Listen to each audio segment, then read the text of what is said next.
I was quite interested to know, what's an area of the most feedback that you get from your tenants? Maybe Joseph, which is one of the most positive areas of feedback, and which is perhaps, if you're prepared to admit, one of the most challenging areas? And then Samuel, you may have some views as well.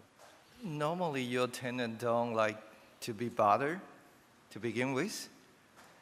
So you have to let them know when they are about to move in, when they are about to sign the lease. We have a green lease stated in the typical template that we have. You need to be cooperated when we propose certain things for sustainability, for providing social good, that kind of thing. So goodwill. And during the process, so we are really strict on the fit-out handbook. So we are particularly sensitive to the green policy that we have. And it's getting very difficult to open the door of the tenant because for lead program, you need to monitor a certain performance for a certain period of time. So that need to be mitigated with the trouble that we bring in. So you need to allocate certain budget to provide incentive. When they are asked to do the survey, you need to give them souvenirs, and when you want to enter their premise, you need to ask their general manager for a nice lunch or something like that. So it depends on the circumstances, the environment that you have. But since we have two cycles completed, I think most tenants are on board. And they are happy to announce, just like you see in the film, in the clip, they are okay to be the endorser. They are not paid to say good things about the whole management. They love to be on the clip. So I think we are moving forward with that. Very good, thank you. Maybe I supplement some points. From our experience with the tenant, that we heard from them about two perspectives. One is from the board's perspective. The second one is from the employee's perspective. The first one, the board's perspective will be look at the super tall building. They will think about three major considerations. The first one, whether our building is a well-located building. That means a convenience to meet their clients and convenience to all their suppliers. And usually we are situated in the CBD already. That will be advantages for them to consider. Our rental have a premium rent higher than the normal office building, so that the boss will think about the return. Is it worth to pay more? So the location is the first priority to think about it.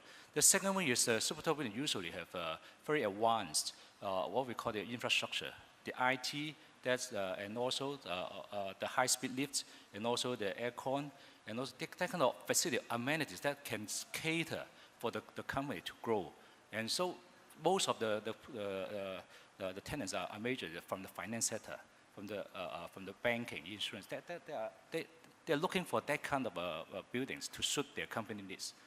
And the third one is most of our tenants will think about how the staff retention as well, because we can't give pay rise every year so generous, but we hope to give a good environment, workplace for the employees to be part of this. So another point, just corresponding the perspective is the employee. The employee is also proud to be the part of this occupants of the super tall building. When the company is situated inside, well, they will tell the boss, oh, we are very, very enjoyable. For every day we come back to the work. It's very, very enjoyable, and I hope we can be part of it. And the second one is usually these employees will ask for some kind of say. In China, is a development that the big corporate will provide staff canteen as well. That's for dining as well. That kind of things that they will look for the kind of living expenses. For example, if our building is inside CBD, well, take Ping An as an example. We have a free underground train lines underneath, and also a high-speed train to Hong Kong. So it's very convenient for the staff to come back to work, and also at a reasonable cost.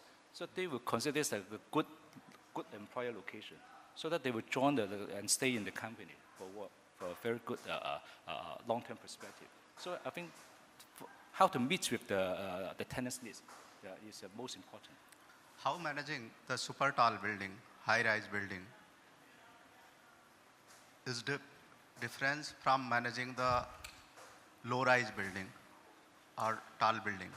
What are the major challenges we face in managing the super tall buildings? Super tall compared to low-rise, typical ordinary building. Well, first you have to make it very clear what's the definition of super tall. I think Samuel has certain definition or definition given out by CTBUH. I can only speak on the challenge that I am facing every day. I think security concern is of the top priority. You see one of the tenants talk about fire drill. We take it very, very seriously. We evacuate the whole building. And you know, the local tenant, they tend to hide in the office, not responding. But all the international, multinational, the highest executive always take the stair down. They want to know that detail. And we have different scenarios corresponding to different security issues. So I think that's because of the height. So it imposes such a urgency or challenge upon the tall building. Other than that, I think it has to be answered by Samuel, though. Yeah, usually the super tall buildings are the landmark building as well. So it will be welcomed by every, national level VIPs, also city people, and so become the target of attractions every day. So we have to be careful. Every negative news will be affect the whole building. So we have to make sure zero accident. This is the challenge, the responsibility to us. And also we, as I said, as a landmark building, that means a lot of VIP visits. Every day, we will make kind of a reception to different sorts of people and have a different level, right? It's become our normal duty. Every day, we receive over 10,000 people, even you pay or not pay. So it's not a normal building. It becomes a tourist spot as well. Yeah.